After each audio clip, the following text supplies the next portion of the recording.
In the year before anyone was allowed to see it, the most respected investors in America were told that this machine would force cities to be rebuilt around it.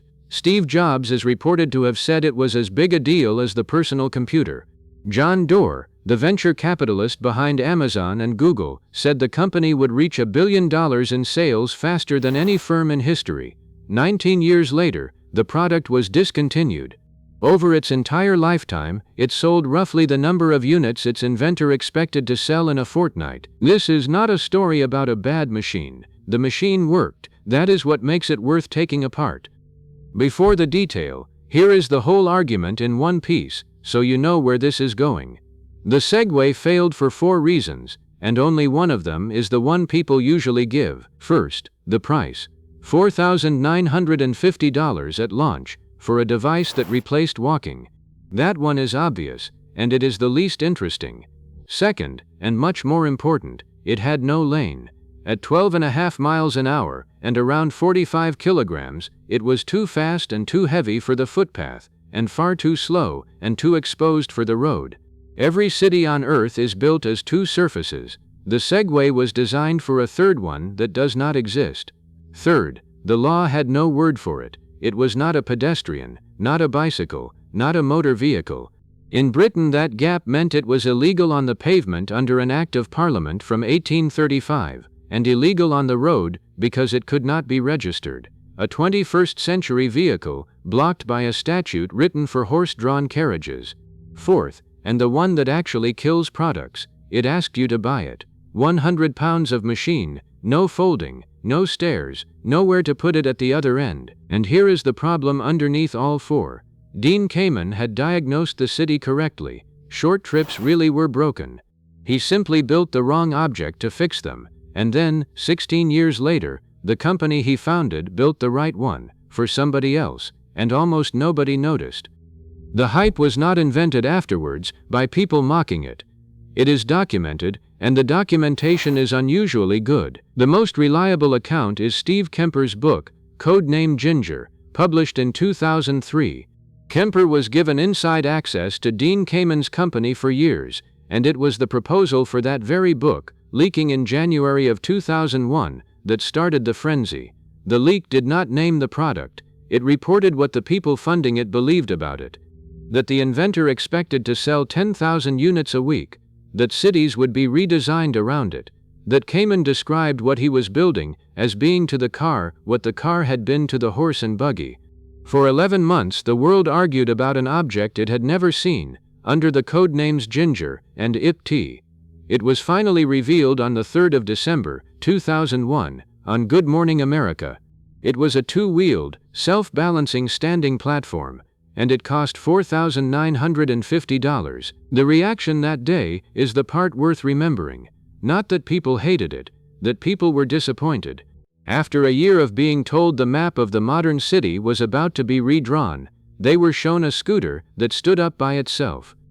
You do not have to rely on impressions, because there is a hard figure, and it comes from a regulator rather than a journalist. In September of 2006, Segway issued a recall through the United States Consumer Product Safety Commission.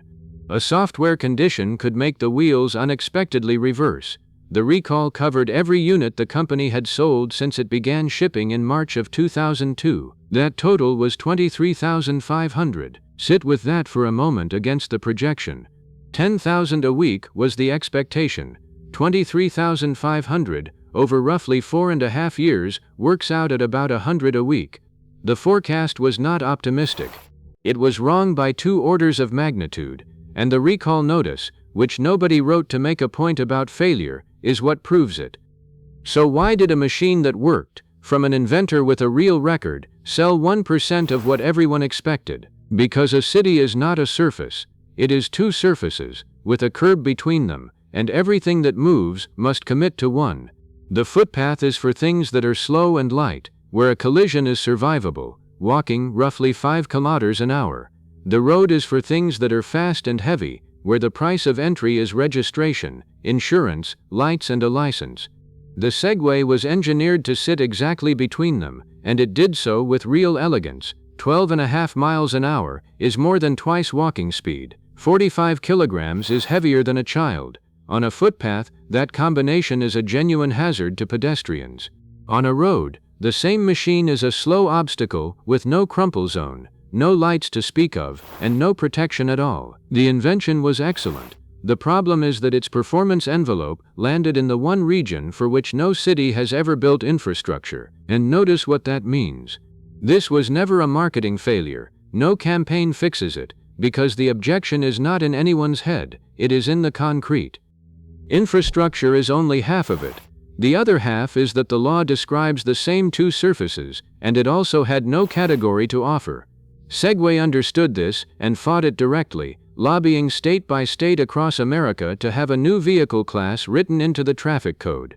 It largely succeeded on paper. It did not succeed in cities. San Francisco banned the machine from its pavements in 2002, which is to say the ban arrived before most people had ever seen one. Britain is the cleaner example, because there the answer was simply no. A Segway could not be registered for road use, so the road was closed, and the pavement was closed by the Highways Act of 1835, which makes it an offense to drive a carriage on a footway. In 2011, a man in Barnsley was convicted under that act for riding one on a path. An 1835 statute, written with horses in mind, disqualified a computerized gyroscopic vehicle. That is what having no category actually costs, not a fine, the absence of anywhere legal to be. Now the ending most people do not know.